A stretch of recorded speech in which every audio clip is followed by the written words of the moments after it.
Hello and welcome to this episode of Underground Gems. Today's gem is called Rez Infinite and it is $25 on Steam, and I think it's also for PlayStation.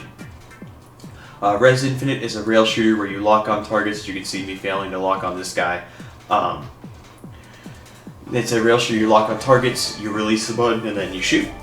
Pretty simple. The premise is that you need to reboot an AI. So you are tunneling in to give it the old reboot, and this is the security system trying to stop you. The other part of the game is that it's also based on synesthesia. So every time you shoot, every time something dies, it makes a noise, and it flows with the music really, really well. So once I get to this next area here, I'm going to be quiet and just let the game speak for itself. So take a listen.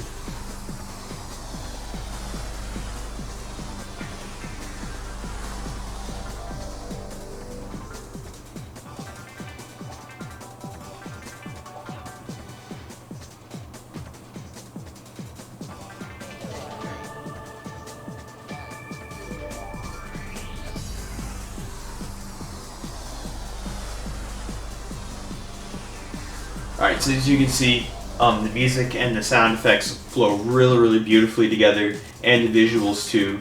This is a really stunning, well done game from that kind of art aesthetic perspective. Another positive is that it's pretty simple. It just picks one mechanic and does it really well. So it's kind of like the Raising Cane's of video games where they only sell chicken, but they do it well. And if you disagree, you can fight me. It also has good replayability, so it is short. That is a negative. You can probably beat the campaign in an hour if you're good. Probably your first time, it might take a couple hours because you're just not used to it. And if you there are some most of the game is pretty easy, but there are some parts that are a little challenging where it might take a couple attempts to get through. But overall, it's a pretty short game and pretty relaxing to you, so you can always beat the game in a sitting, and you can just sit down and play it again, kind of like Star Fox 64, where you just keep playing it over and over to enjoy the experience and shoot the security system. And also,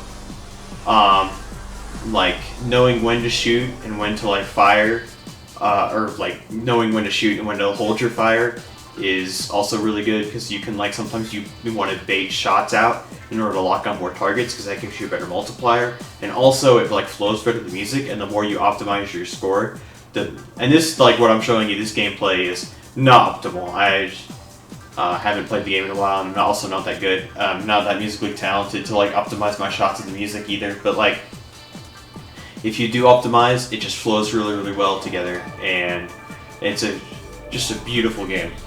And there's also extra content called Area X, which is the same premise, but the art style is way different. It's pretty easy, but it's just some extra content. We like extra content. And the negatives, so it's a short campaign. Some people might not want to play this game multiple times and be okay, this $25 price point's a little too much for the couple hours I'll get out of this game. That's fair enough. I feel like you have to really enjoy this type of game and really enjoy the audio visuals in order to get your money's worth. I would say it's worth it. I definitely got my money's worth out of it, which is why I'm recommending it in this video. But at the same time, some people might be yeah, I just don't see myself playing this game a lot. I don't want to put that kind of money up. So that's fine.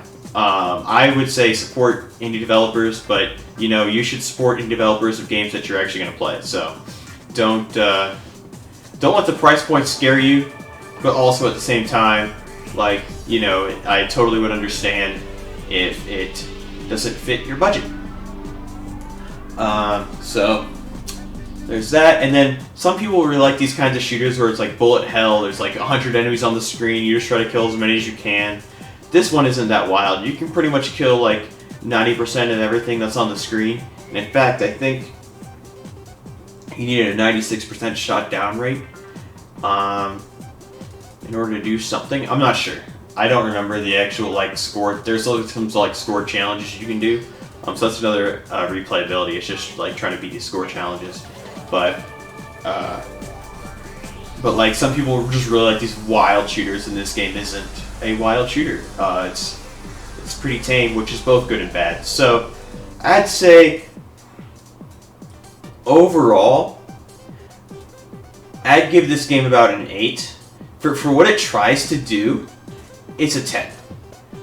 For the experience it tries to give you, it's a 10. I mean, there's just some shooters that I just prefer, like Star Fox 64. Maybe it's just nostalgia goggles. Maybe I just like more things being on the screen because I'm more of a spaz. But like for this game, like what its goals were, it accomplishes them perfectly. So I give it a 10 for like goal accomplishment, and I would give it an 8 overall. So that is my review of Rez Infinite, R-E-Z Infinite. And there's also an original Rez for like the old PlayStation 2. So the Rez Infinite is just a remake plus Area X. But this game is also on Steam and on PlayStation. So hope you guys enjoy.